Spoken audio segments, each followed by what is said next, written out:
complicated, you know, man. Like a damn Rubik's Cube, man. You like talking about blue, red, man, then you get to one side and like messing up. All right, Ryan Turnipseed, welcome back to the Jay Burden Show. How you doing?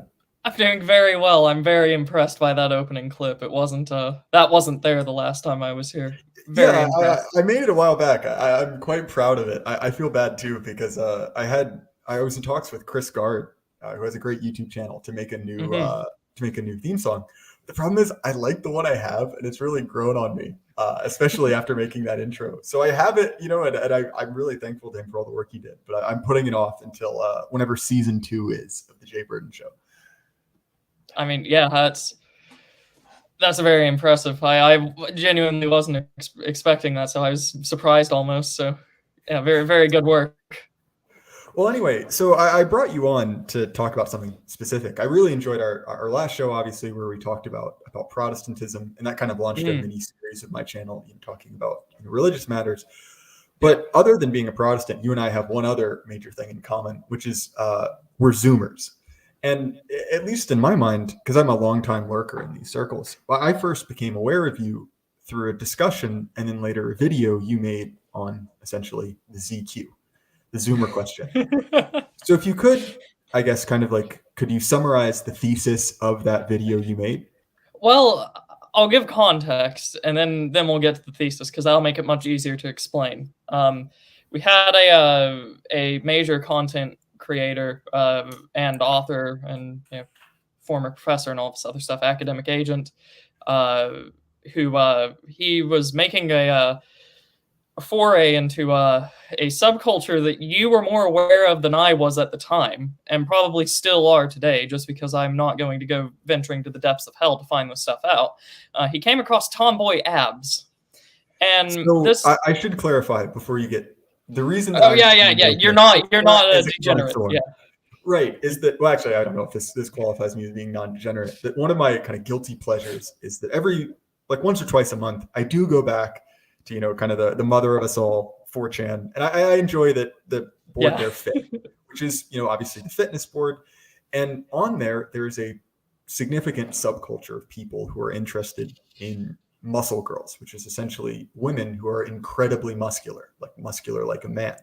And this has gone from being a very small subculture, essentially confined to like the dark depths of, image boards, to being slightly more mainstream. And now it's on Twitter, which is how, people like AA were exposed to it. And that was kind of used as a vehicle to explore a broader discussion about kind of, sexual degeneracy and gender roles. Because obviously when you have, kind of pathetic, worm-like men, essentially sensually interacting with muscular women, obviously that brings up some questions. Right, and you had originally the main, the stream that ended up being huge, where I presented my list of commonalities or absolutely ridiculous extremes about Zoomers. A mix of both. That was originally just supposed to be AA having on a fairly sort of moral panel to just discuss the tomboy abs thing that he found. And I remember telling him that basically the afternoon beforehand, or no, it was that afternoon actually. I was in my school library typing up the list at the time. I told him, hey, I can give you a list of stuff way worse than this. It's just commonplace for most Zoomers. Do you want to take a look at it? And I showed it to him, and he was dumbfounded. And we basically spent the 4 hours of the stream, just trying to tell him I'm really not trying to exaggerate at all here, if I even have. This is just how things are. I remember at the beginning of that stream, before presenting the list, I made a disclaimer. I was like, if you have young children in the room, or if you are faint of heart or all this other stuff, you probably don't want to listen to this. And I had a bunch of people that that was like, Turnip's giving a trigger warning. Haha, what an idiot. And then by the end of it, everyone was just like, the Wojak, where he's just sort of staring into the abyss. His eyes are hollow voids. That was kind of the end of that. But so that led to me making the first videos on my channel, just kind of giving a slightly more foundational overview of the Zoomers, because that list that we presented on stream on Academic Agent's channel, that was just sort of like the shock list for people that haven't interacted with Zoomers much or at all. I actually tried to go into the state of morality, why things are the way they are, what motivates a Zoomer, things like that. In fact, my roommate helped write some of that. So like I was specifically including someone else that's not as overtly political as I am to, make sure that I wasn't going on like some sort of rhetorical tirade. And that came up to the video that's on my channel. It's the first video I ever published. The Zoomers, Generation Z. You can go find it there. But basically went through the reasons as to why things are the way they are. Why has everything collapsed so terribly? Right. And it's interesting to me because obviously, being Gen Z, there's a little bit of like narcissism and kind of like exploring your own generation. Yeah. But I think there's also something else to be said, which is that while the majority of articles are kind of still written about like by millennials for millennials, mm-hmm.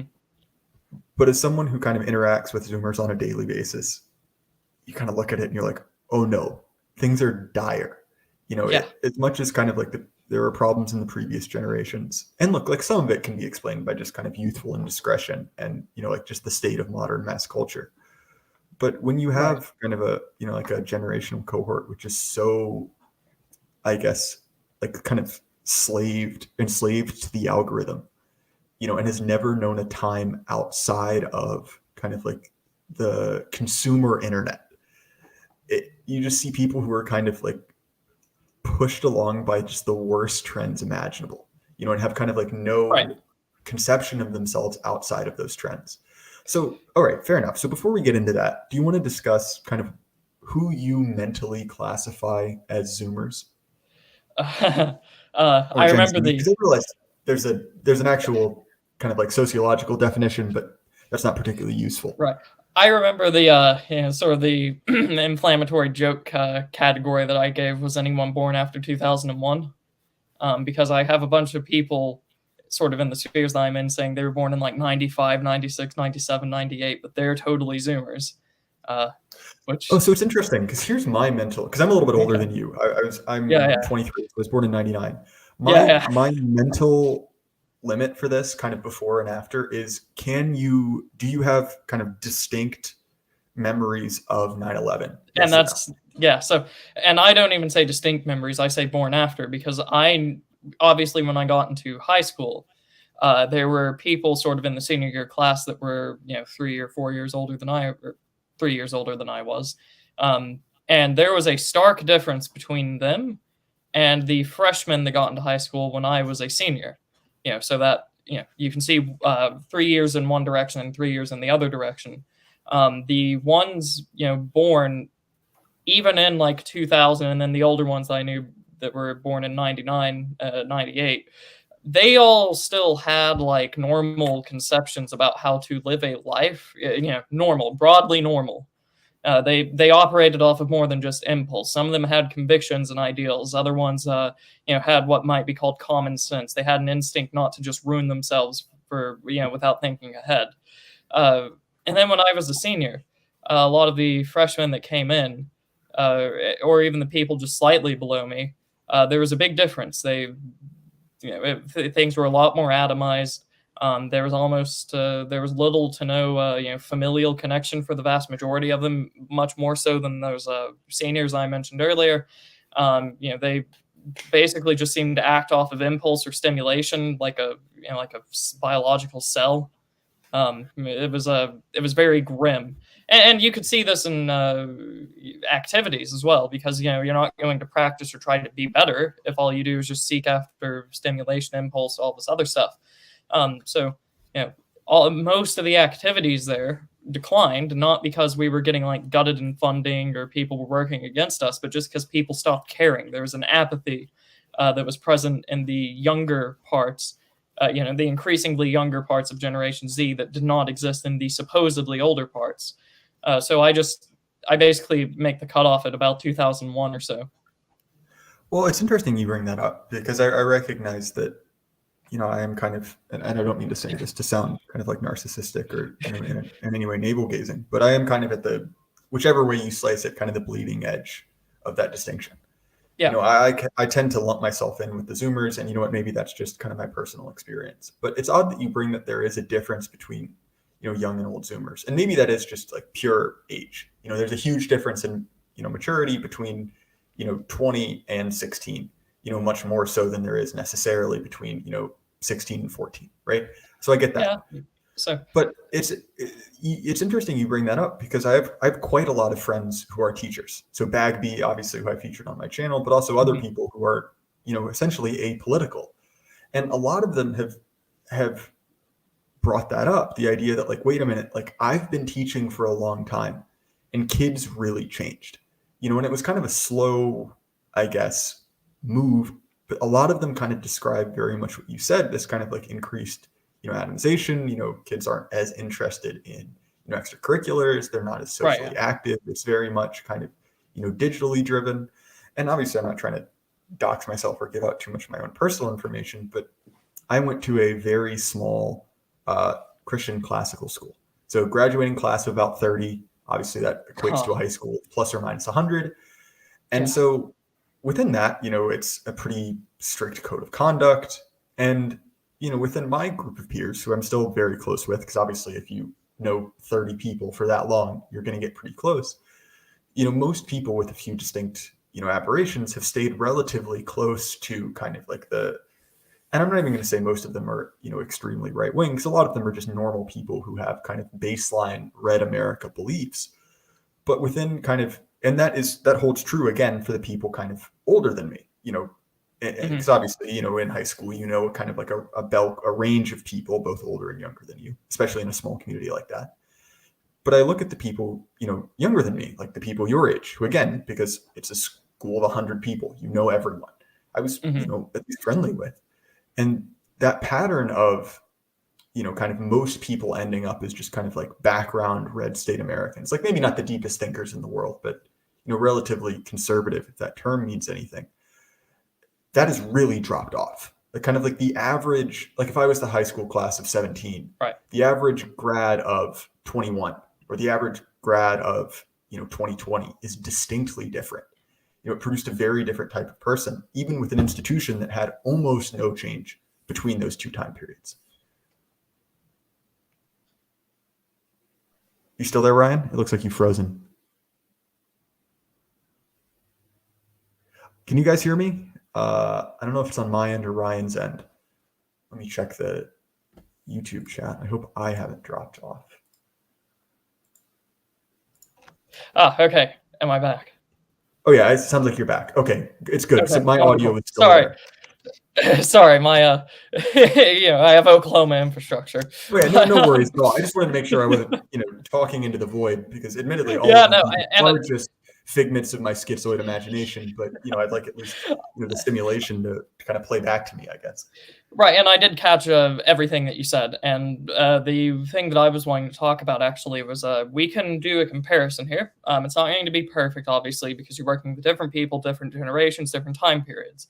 But just to show how far things have degraded, we can take a public school from, say, 1980 and compare it to like the average Christian private school in the modern day. Or at least the one that was very similar to probably what you and I experienced. I went to a Lutheran school, so it was their own sort of special flavor of Christian school. And before people start saying that's where the Lutheranism comes from, I was not a Lutheran for the entire time I was in there. But we can compare the two. So the public schools that a lot of my family attended seem to have been much stricter. There was a lot more enforced punishments, dress codes, certain topics that if you were to say it, you would get into like deep trouble with the school. You would also have a much more emphasis placed on grades, because you wouldn't have all these opportunities for extra credits, online tests, open book quizzes, and all this other stuff. You would have pop quizzes, which is something that my public schools almost phased out entirely. And sorry, carry on. That was just mildly amusing. in the modern day, schools are afraid to exercise any sort of reprimanding measures at all, any sort of punishments, any sort of rule enforcement just doesn't get done. Dress codes are a joke unless you go to like the public school in a town that's like 1,000 large in population. And you've also got a lot of classes where the standards are laughable, especially after 2020, where they threw everything online. Most of your examinations, for whatever they meant before, now mean absolutely nothing because there's virtually no way to ensure that you can't just Google the answer on the spot. There's no bar to it. Everyone does it, and this in turn, basically, the next year led to most teachers saying, "Oh, we're going to make the questions slightly more difficult, but you can use your book at the least. We can't." It's basically them saying we can't stop it, so we might as well adapt. And of course, the questions aren't more difficult. That requires effort from the public school staff or whatever school you're working with. Even the Lutheran private school that I went to, just to compare the former generation's public school to the modern private school, like I said I would, there was some enforcement of dress code. There was very little enforcement of anything else. Things got much softer as I grew older. I remember when I was much younger, like they would expel people year by year if they wouldn't, conform to a Lutheran standard, basically. And then by the time I was in 8th grade, the reputation of the public schools had somewhat spread. So you had a bunch of people that would take their children out of the public schools by the 5th grade, throw them into a Christian school thinking that it's just going to be an increase in academic standards, and then wondering why it is that they're being told to have like a strict morality about them. Standards declined. They didn't want to enforce their rules. Academic standards started to decline. A lot of the older teachers retired. Even when I got into the public school as well, the best teachers tended to be the older ones, the ones with more tenure, to appropriate a term. A lot of people tend to pigeonhole me in these spheres for being like an American history guy.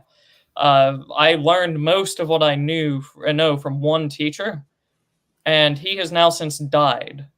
And they replaced him basically with someone fresh out of college that just went by the recommended AP guidelines book. So, that's just kind of what you're dealing with. All standards have declined. There's no want to enforce rules.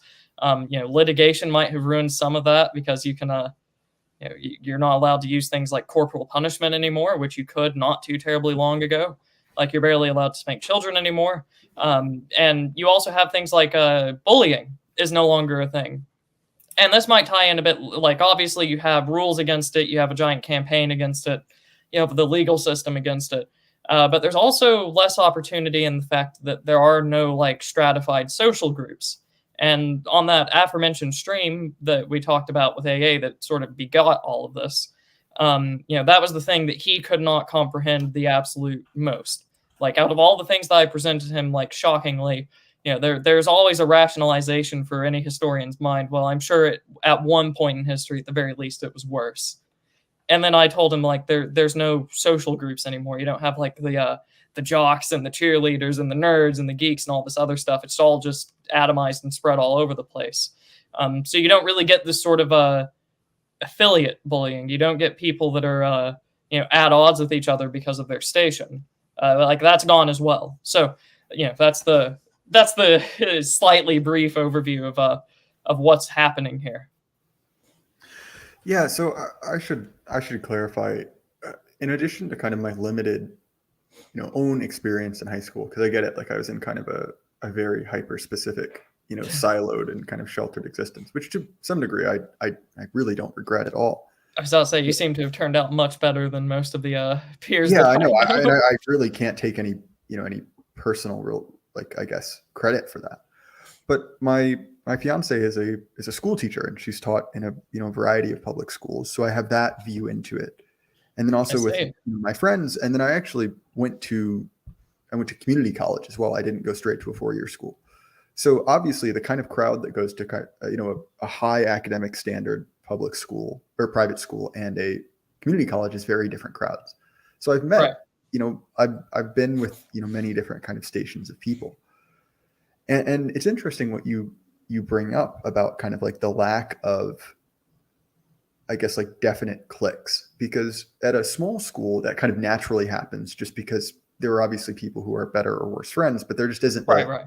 there isn't a But student base to support cliques really. right, they're closer to friend groups than Right. When there are 15 guys, everyone hangs out, because if you don't hang out with everyone, you don't have anyone to hang out with. right. Yeah. But it's interesting because at the community college I went to, which incidentally I went to the same community college that Chris Chan did.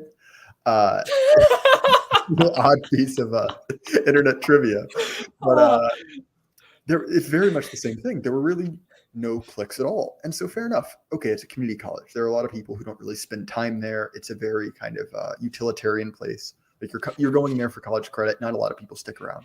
Has that community college HR department invited Chris Chan back to speak about the transgressive nature of raping your mother as a transsexual? Jeez, Ryan, I like my YouTube channel. But anyway, so I was like, and I didn't see the same type of, also I should say, allegedly, but there was also kind of like that lack of social groups. And so my parents are pretty young. They're in their mid-40s. They're roughly, for reference, my dad is the exact same age as Thomas 777, which is kind of weird to think about. But and they had always talked about kind of like these social cliques, and I'd seen them in movies. And so I just kind of assumed like, oh, this is a, kind of a function of the odd situation I found myself in. But then I went to, a big state school, like 30,000 people, huge. And again, there was no kind of like distinct social groupings. Every person was kind of this odd amalgamation of like algorithm traits. Like everyone was kind of their own personal brand that was a mix of consumer products, right? It was like, oh, I listen to this type of music. I have this type of, like eminently well-designed Nordic water bottle, and I have AirPods and dress a certain way. And these shoes. Yeah, exactly. And so it's really weird because the barriers between like the social groupings are no longer necessarily like real and physical. You're essentially kind of signaling what type of like digital Instagram, TikTok tribe you belong to. Right. And it's so odd because I'm just not built to interact that way. And so like there were things that I would like say or do, because I don't have like a exceptionally like fussy about the way I dress, but I just wear normal clothes, like maybe I wear a collared shirt, and like that marked me as kind of an outsider. And so it was odd that, kind of just acting like a normal person and not kind of like micromanaging your self appearance. And not to say like I had plenty of friends in college, but like it was very clear that I guess like the rules by which societies organize themselves, like they're still there, but the signifiers had dramatically changed. And it's right. Because, and this is my last point, you could probably agree on this.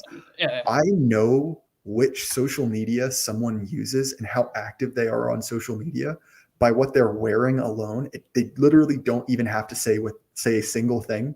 Like, the TikTok look, right? Like, yep. I guarantee you someone who's on TikTok, and someone who has lefty politics, and someone who's going to be a problem just by looking at them. And so it's very, very odd. And you also, so you're right. The fundamental nature of things has not changed. People will still identify with something. It's just that what Zoomers identify with, as you're saying, have been sort of pre-selected as brands or social media platforms, all these other things which are artificial, we might say. And there's an issue with this. Because if you see everyone else around you, just how culture works, doing something, you typically emulate it unless you're part of specific population groups. But you like your YouTube channel, so we won't go into them. But if the rest of the Zoomers are determining themselves based off of their brands, based off of what they consume, based off these television shows and these these social media platforms, these trends on these social media platforms, that's what they are going to respond to. You can't just go to them and say like, I'm part of the Orthodox Presbyterian Church, just to throw something out there, and that's my identity. They won't know. They won't even know what the OPC is. So like you have to play along, or you just have to step over them and be sort of basically an outcast. And this is rather insidious, because then at that point, if you decide to play their game, you've only got a few set options before you. They have been pre-selected by the people that manage these brands and these companies and all these other things. It's probably one of the more insidious things that have been done, if this is in fact all planned by at least a group of people over time. If it's not just all come about naturally. In my videos, just because of obviously my first principles. I will just say all of this is due to the fact that you are now like 4 generations removed from a faithful generation, raising the next generation. The vast majority of Zoomers have divorced parents, broken homes, if their parents were even married to begin with. They very rarely went to church, the vast majority of them. And even if they were forced to go, it was probably, for the main Christian holidays of Easter and Christmas.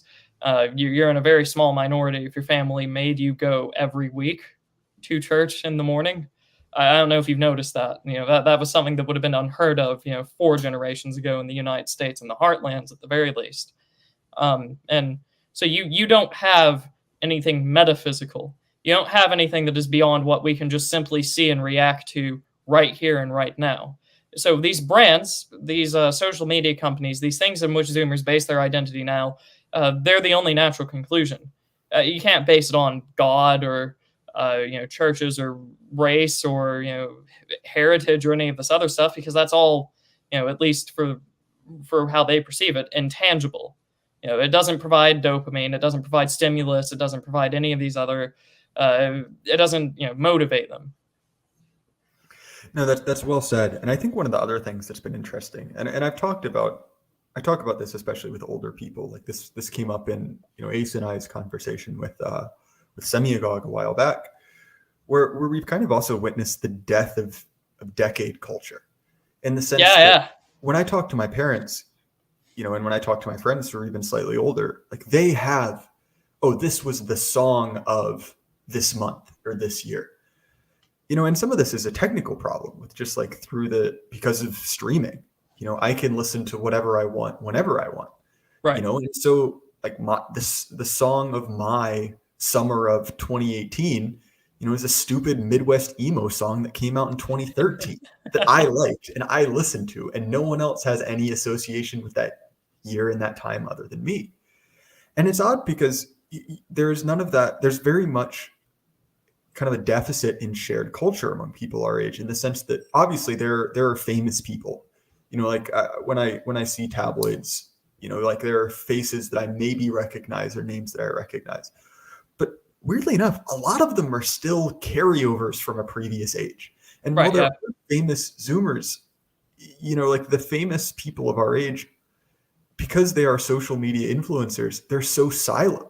They can be incredibly famous, but they're incredibly famous within like a micro subculture.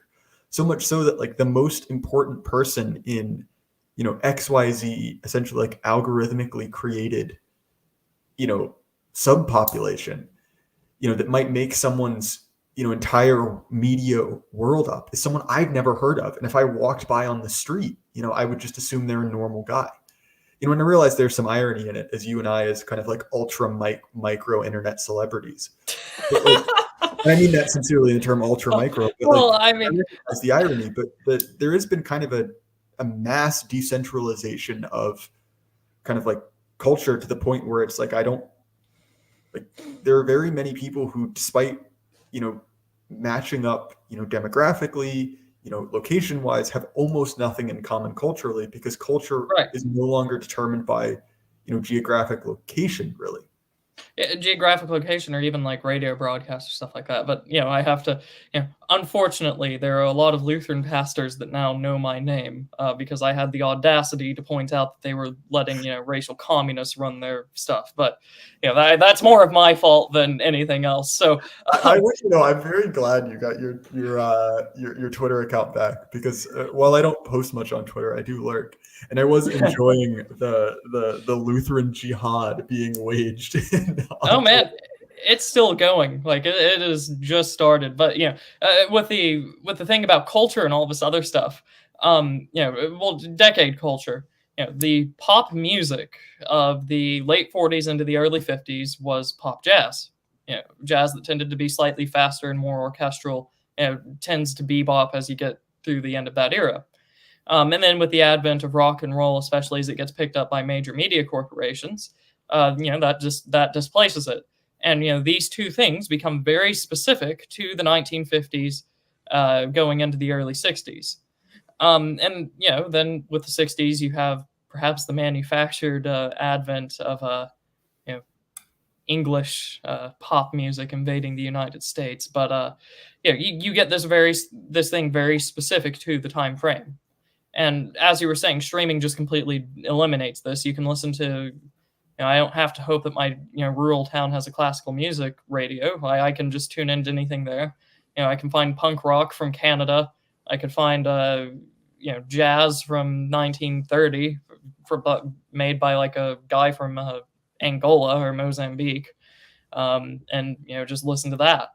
There's no natural limit on what you can listen to, and that's just the whole theme. If we just get to the very basics of all these problems, it's going to get very boring for our audience because it's just going to turn down to there's no standard anymore. The old standard for what the regional culture was, what you feasibly had access to. Even if I was in the United States in like the 1850s, parlor songs would be extremely different by city, let alone by state or sub-region or anything like that. In the modern day, it's you have no such limitation. Technology is completely eliminated any barrier. There are no more holds on your community like religion, because different religions would tend towards different cultures themselves. Lutheran Germans and Lutherans would go together. Eastern Europeans or very, very early settlers in, say, New Orleans, Roman Catholic, they had their own cultures and religious groups as well. It would all be it's basically predetermined, and with very little way of changing it unless you make yourself an outcast from what you were born into and you go to the other culture. It's just gone now. There's not much more to elaborate on there. It's just gone. Regional cultures have almost completely died. You no longer get your like accents that vary heavily by which region of the state that you're in the United States. The Southern accent is disappearing. And that might also be due to influences like Hollywood, making the Southern accent synonymous with stupidity and other forms of very subversive propaganda. But it's being amalgamated. And I am absolutely confident that some of that is being done by someone's organization and will. But it's also just as a result of the technology that you've introduced on the population and the social policies that have been in place for decades. There's just no standards. I completely agree, and I recognize my own hypocrisy in this, in the fact that like I genuinely I have more in common with you, in the sense that we have a common language, we have a common frame of reference, than I do. Right. I guarantee you, the kid my age who lives down the hall from me in my same building. Right? Well, I mean, something that you can't even say for that kid is you and I probably also have a close heritage. At the very least, somewhat. There's no telling what the average person is anymore.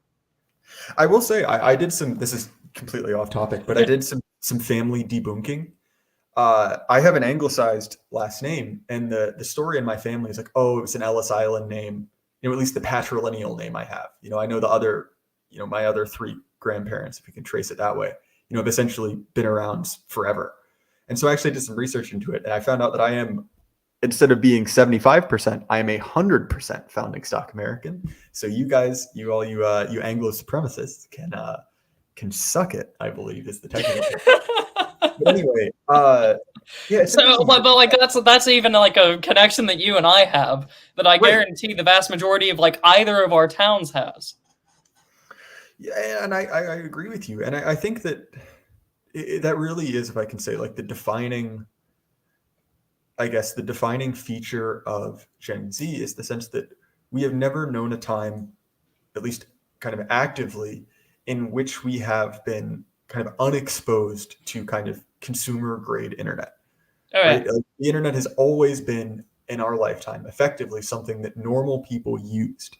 And look, obviously the difference between the internet in 2005 and 2015 is significant, Yeah. but you don't need a computer science degree to get on Facebook, even when it's something only university students can do, right? Right, or even like the other examples, people be like, "Oh, these Zoomers haven't known a time before the internet," but you can go even farther than that. I don't remember a time before YouTube like wasn't just used for videos.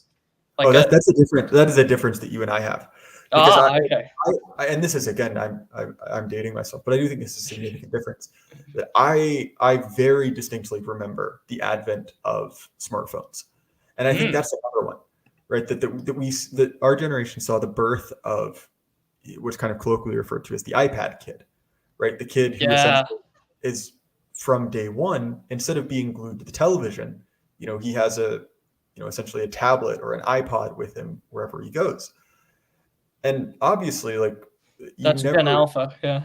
yeah, the alphas, which are those people, as some other, so look, my fiance teaches Gen Alpha all day, and she's like, these kids are scrambled, like they're not human beings at this point. I've always made the point they're going to be psychopaths, just because in their most formative years they have been glued to an iPad, usually unsupervised, and everyone around them doesn't have a face because you have masks on. Yeah. What else can you get but psychopaths? Well, and that's actually, it's interesting, again, because obviously my fiance is my age, and so all of the kids she's teaching, as an elementary school teacher, the first year she was in school was the first year many of these kids had ever been to school in person, and she was describing essentially feral children, children who did not know how to do, even basic things.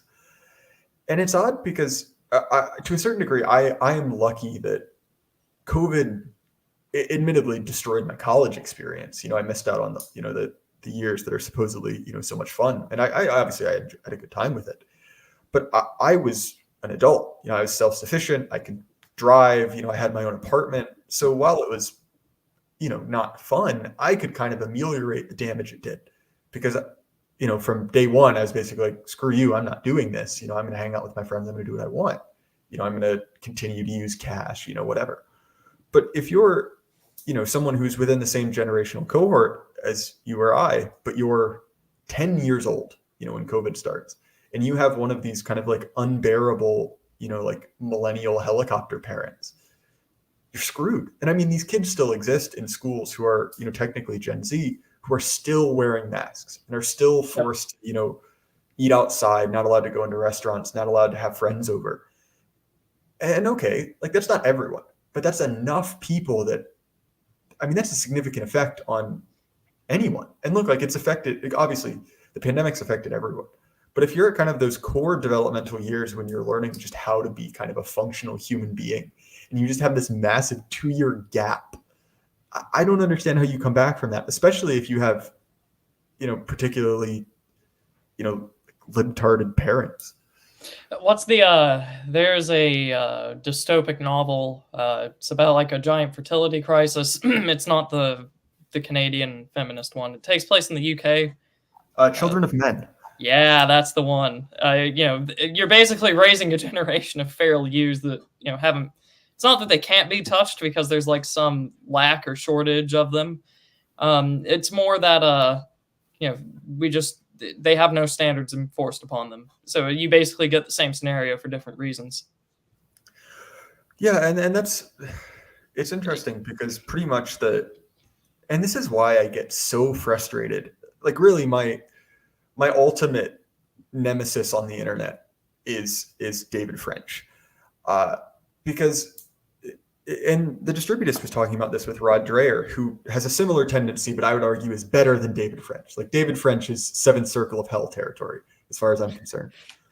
But it's this idea that we're still living in 2005. That kind of, there is a broad cultural consensus on issues. And if we could just kind of like go back and follow the rules, everything will be fine. And I think the reason that I have such a hard time taking those type of figures seriously, and you see the same tendencies in like the IDW crowd, is like meet young people, like meet the people for whom, they should be following quote unquote common sense. And you don't even have to believe me. Just look at the data. And I realize like data is gay and cringe and all of that. As a proud, post-rationalist, I just don't believe in science. But according to these polls, right, like the vast majority of people our age don't believe in kind of the common sense of our parents' generation when it comes to things like free speech or kind of like the previous instantiation of kind of like the American civic religion. Well, I mean, you don't even have to go to those examples. Like, they don't even believe in such basic things as like learning from older generations. Like, that is an outmoded concept. Why would you listen to someone old? I mean, they're weird, they smell weird, they do weird things. They're more temperate. They don't like to have fun. Why would you learn from them? Well, and really, I think a part of this also has to do with the generational cohort of their parents, right? Because obviously a generation is extremely affected by their parents, and their Gen Z kind of has a split between people who have Gen Z parents, right, which is the older group, and people who have millennial parents, and those are a distinctly different group. And millennial parents have, and this is there's because they are millennials, there are 1,001 articles on this if you care to read them. Well, kind of the I guess like the helicopter parent. Yeah, one of those articles might be worth your time. Yeah, exactly. You can read any one of them and it will be the same as every other one. But there's been this kind of trend, and I see many of these people who are a little bit younger than my parents, but nonetheless, who essentially have raised these kind of hyper neurotic, hypersensitive children, because their parents essentially put all of their eggs in one basket, right? Had one child, literally, late in life, right, with a ton of material resources, essentially kept this kid from ever experiencing anything, because they wanted them to be safe. They wanted them to be, kind of like maximally protected, down to the point where you've essentially created a population that is allergic to risk, down to the point where, and I don't know if you know people like this, there are a not insignificant number of Zoomers who do not want to learn how to drive. Like, it's just not something to do, which is mind-boggling to me. Like, I don't understand it. And maybe, look, I lived in a more urban or more rural area. It just wasn't a possibility. If you wanted to go anywhere, you had to drive yourself. So I get that. But I think that having that type of parenting style where there were very few children, people were having children, later in life, created a very odd parenting dynamic. And when you combine that with obviously the extremely insidious effects of kind of like the unfettered algorithm just like beaming programming into your kid's brain, from essentially day one, like, well, what did you think was going to happen? Right. And so, the typical like parenting advice that you hear, like step 0, is that you have to let the child fail at some point. Otherwise it won't grow and develop and all this other stuff. You have to let the child fall and then pick itself back up so that it can keep learning to walk. If all that the child is doing or is interested in doing is watching an iPad, and I'm not trying to make some boomer point, kids these days don't get off of their screens and all this other stuff, but that's just what the vast majority of, like, especially Gen Alpha does. And I know Zoomers that basically do the same thing. You don't have these elaborate wars in the woods between friend groups as like a play warfare thing, or even like kickball games was becoming less popular as I grew up. Like, I remember like when all of the people I knew just like sort of stopped playing it. Like, even the people younger than us that were supposed to be picking it up, like no one just played that stuff anymore. Even people that knew instruments, there's no like spontaneous ensemble organization really anymore. It's all done for a specific purpose, usually academically. Why do all this other stuff that takes effort and only provides benefits on paper that like all those people thinking ahead care about, when you can just get dopamine right now? That's what you will do. If you're a Zoomer, you don't have any other sort of like moral compass or anything like that ingrained into you at an early age.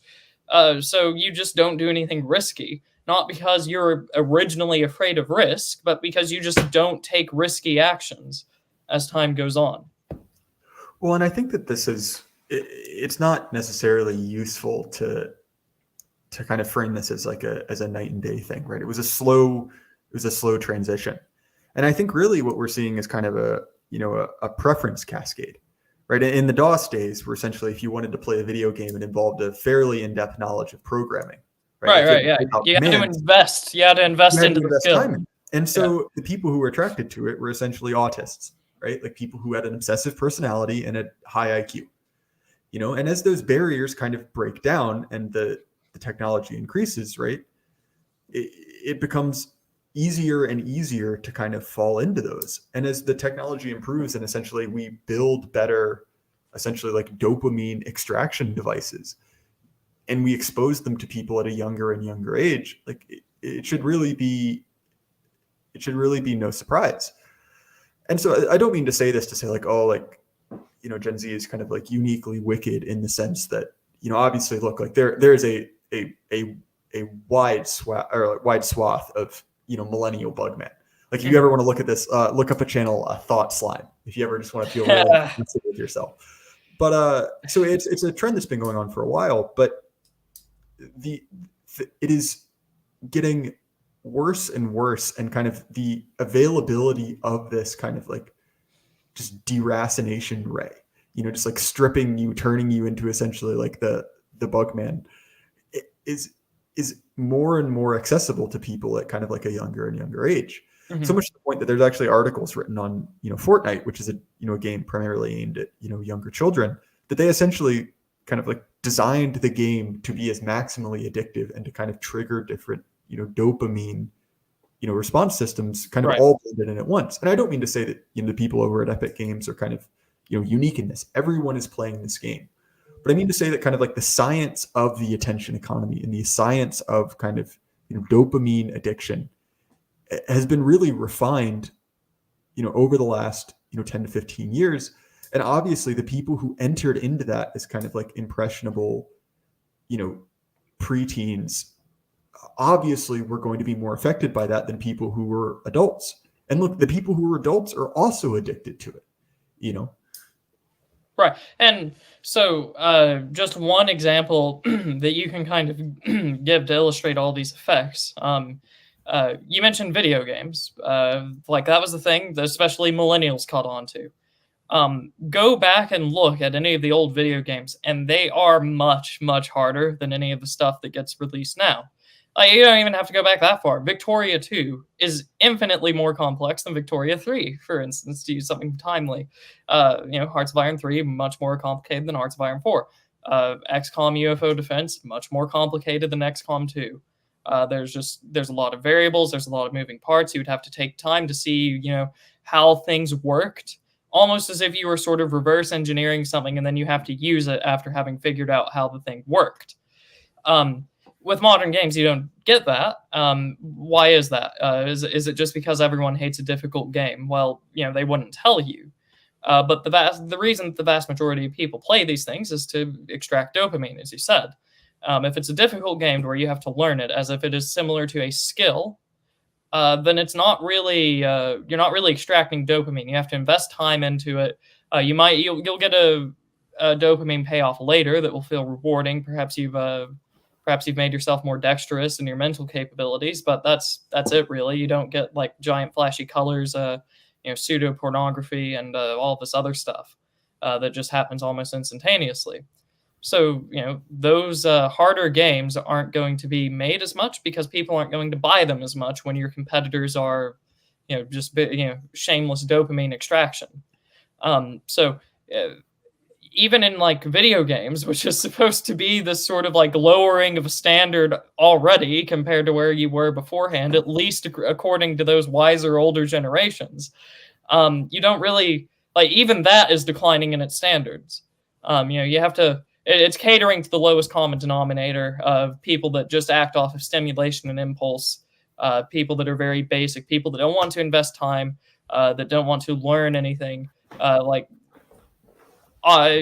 that's the whole reason that you don't use things like you don't need to learn coding anymore to play most video games unless you want to mod them or something like that. But in that case, you're not playing video games for the reason that most others do. Because learning coding is a time investment. It means you actually care about it beyond just the initial stimulus, and it's it's seen as a productive and dry thing. That's the other association that Zoomers have. If something is considered productive, it has to be dry. It's not exciting. So you even see a decline there, and something that older generations themselves usually point out as the decline.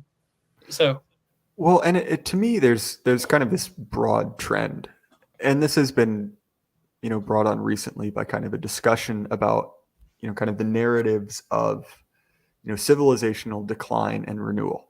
AA was on Patrick Casey's show, and it was quite a good episode, and they discussed that.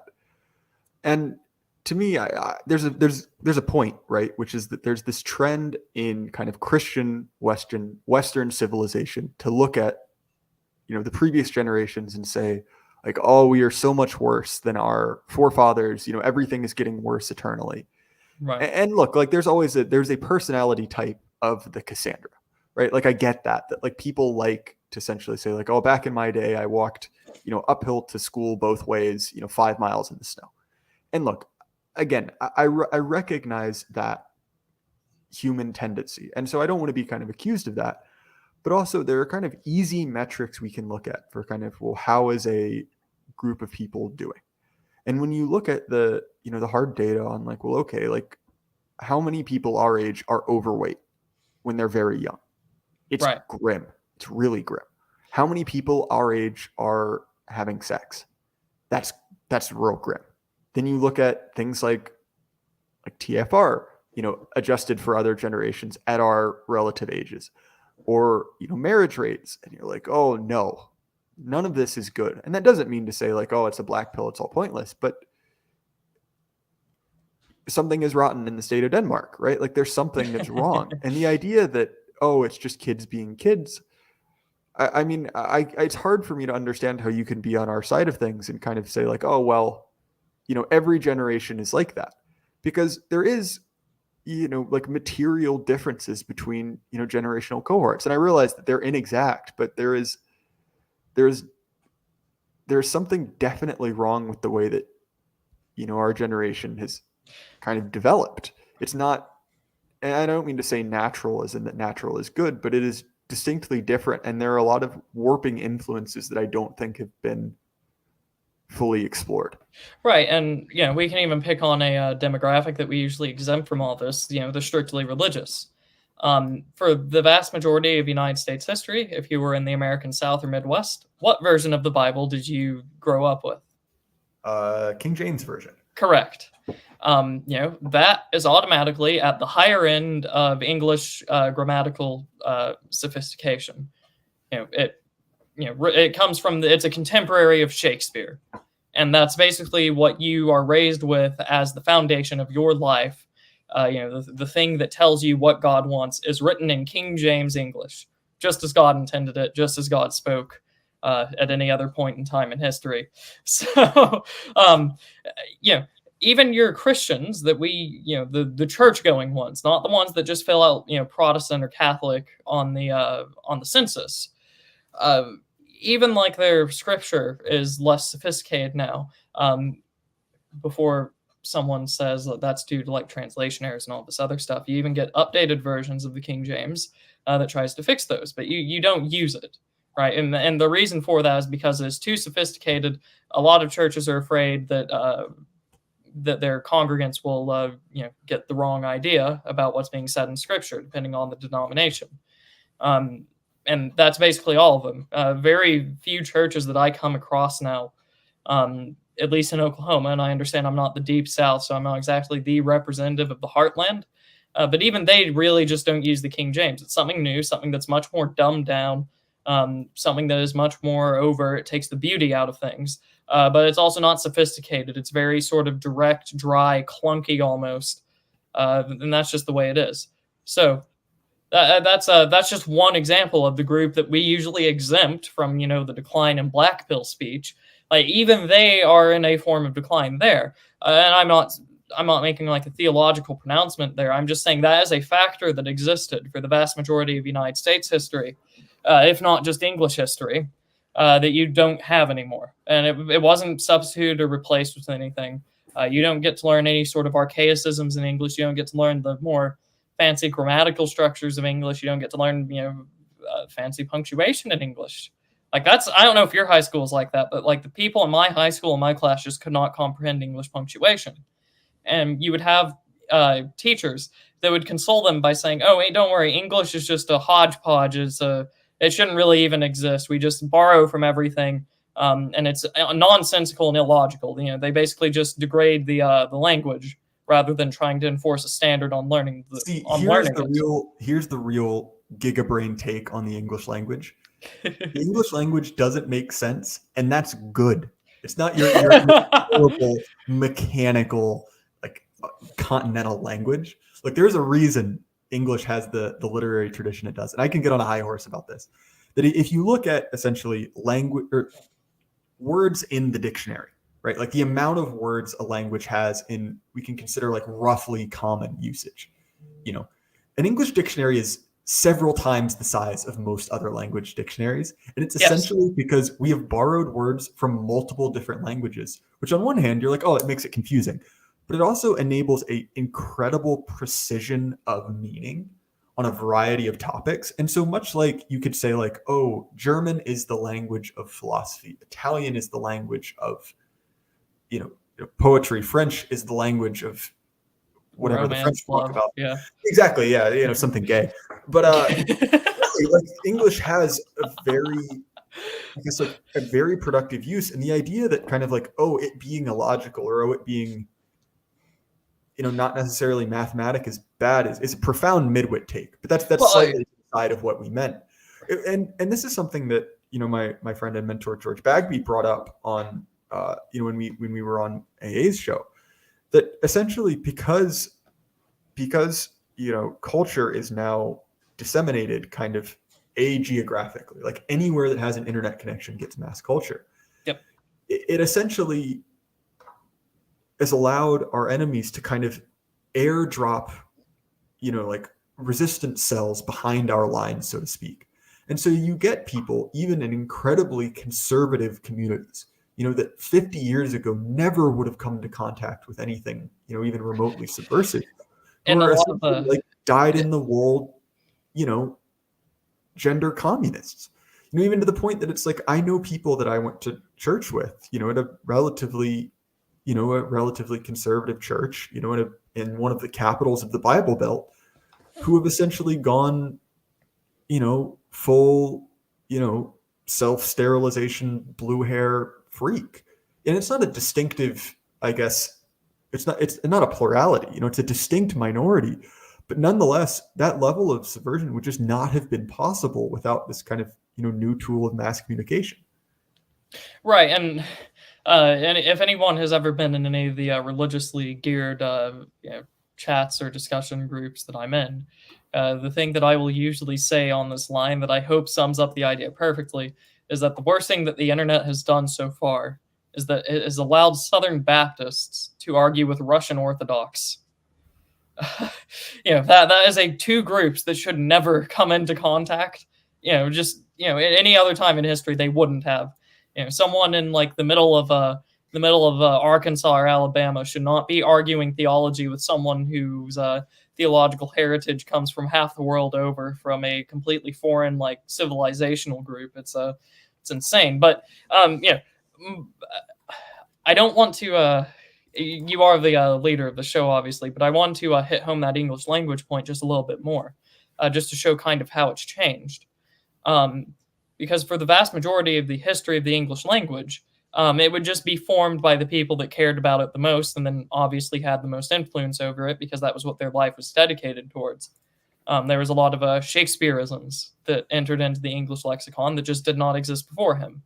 You have a lot of very influential English poets, writers, even political treatises that will influence the language.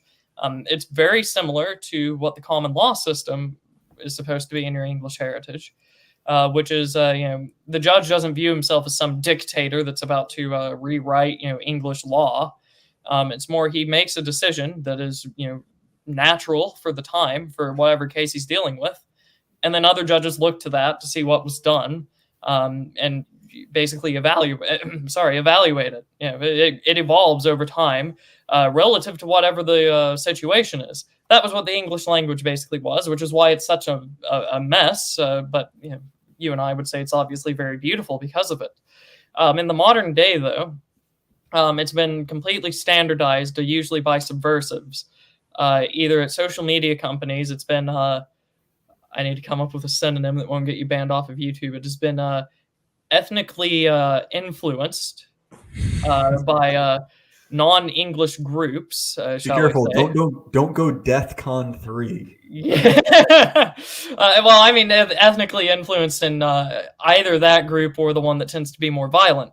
But so you get those two factors, and then you also have like the dictionaries working against you, who, as opposed to what usually happened, basically do just view themselves as the dictators of the English language. They will just rewrite things, redefine things, change the spelling of things. You know, the OU versus the O might come to mind. But that's just how things have changed here. And you know, someone joked earlier when I said that these standards being erased might be the result of you know, it might be the plan of some group of people or some person. And you know, people were joking about me saying emergent behavior. None of this is emergent. We can point to people doing these things, usually in concert with each other. I don't know how emergent that is, but that's just the state of things.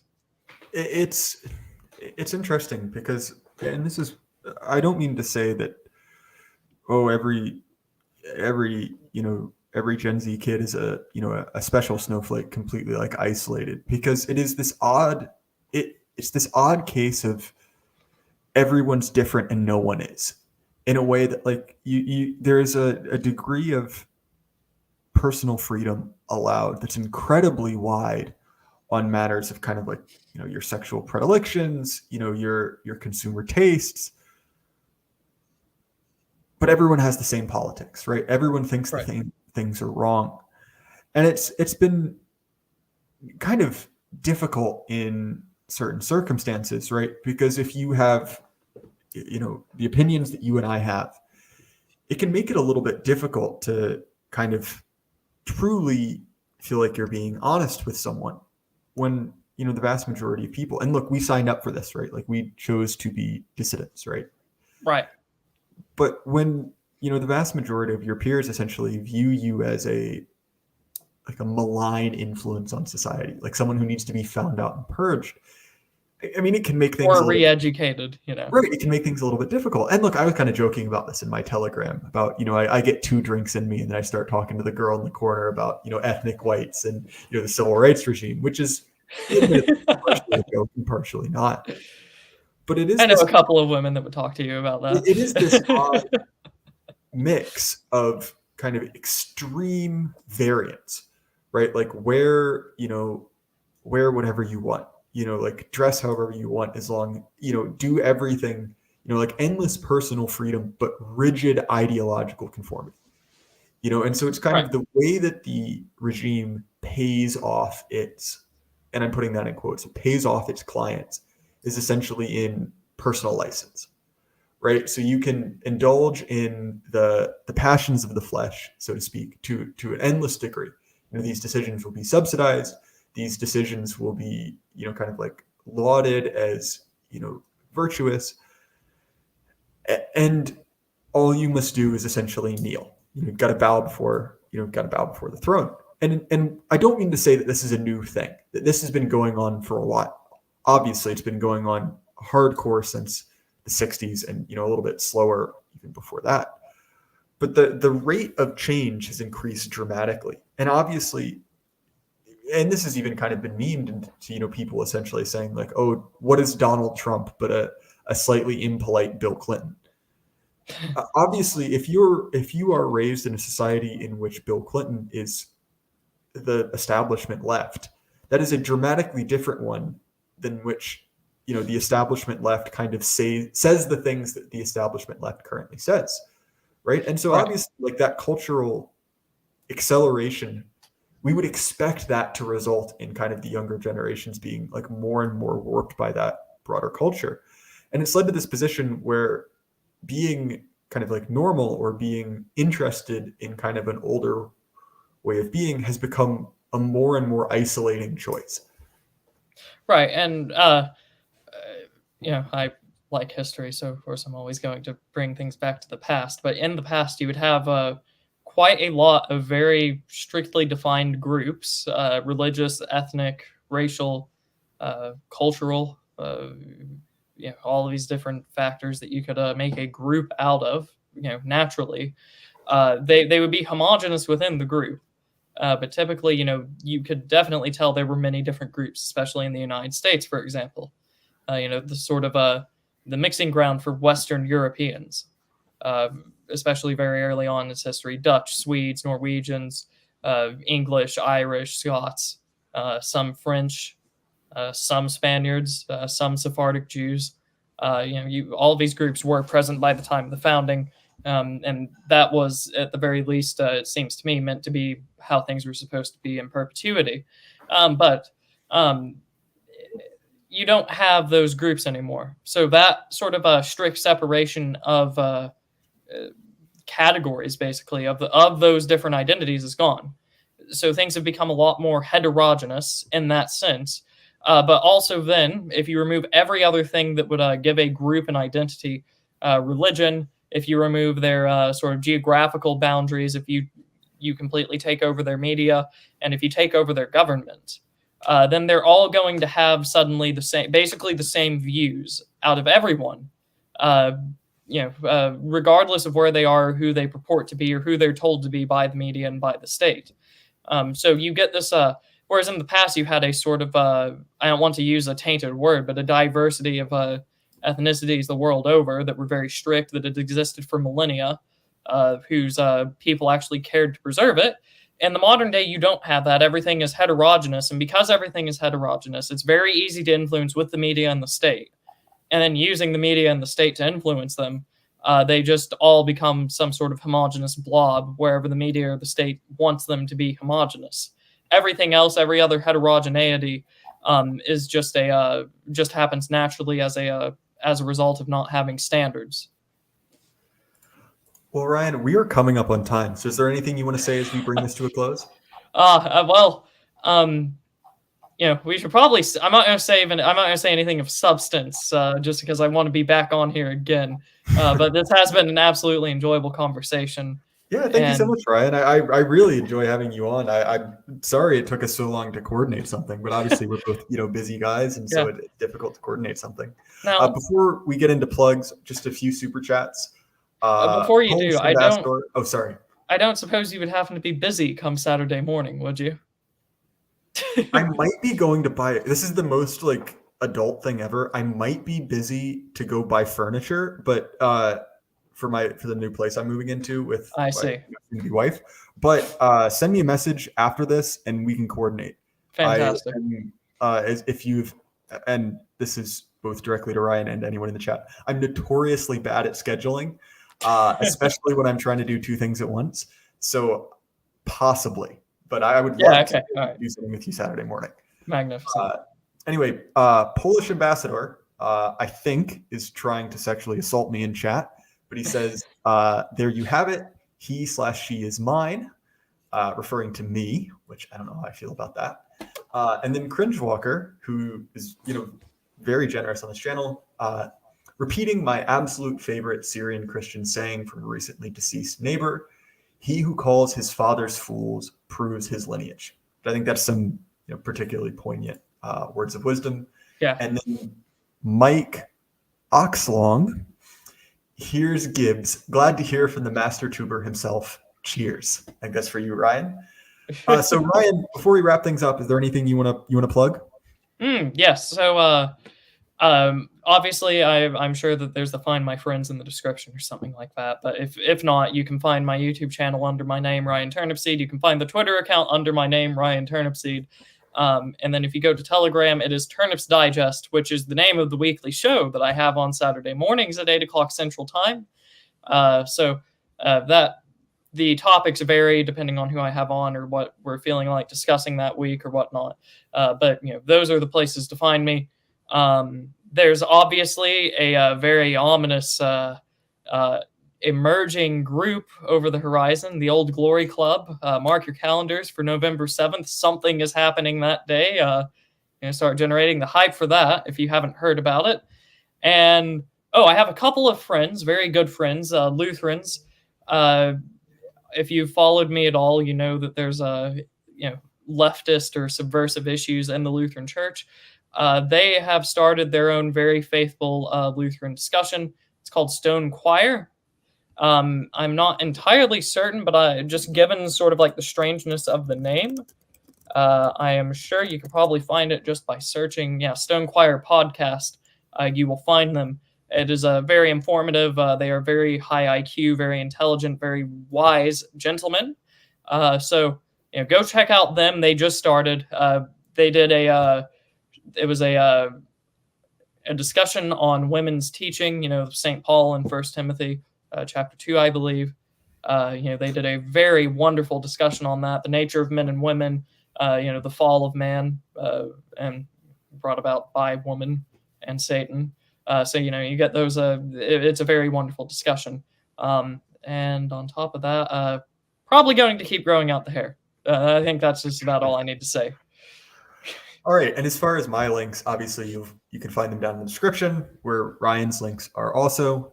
But obviously we have a variety of ways to fund the show. I by no means expect it, but I do appreciate it just to kind of cover the housekeeping costs.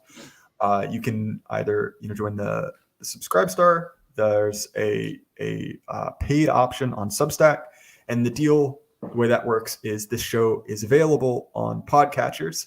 So that means Apple, Spotify, anywhere you want to listen to the audio only version, but only the most recent 10 episodes. And after it drops out of the top 10, it will go behind a paywall on my Substack for $5 a month, which is not that much money. And I realize, it's not that useful, especially when they're for free on my YouTube, as they always will be.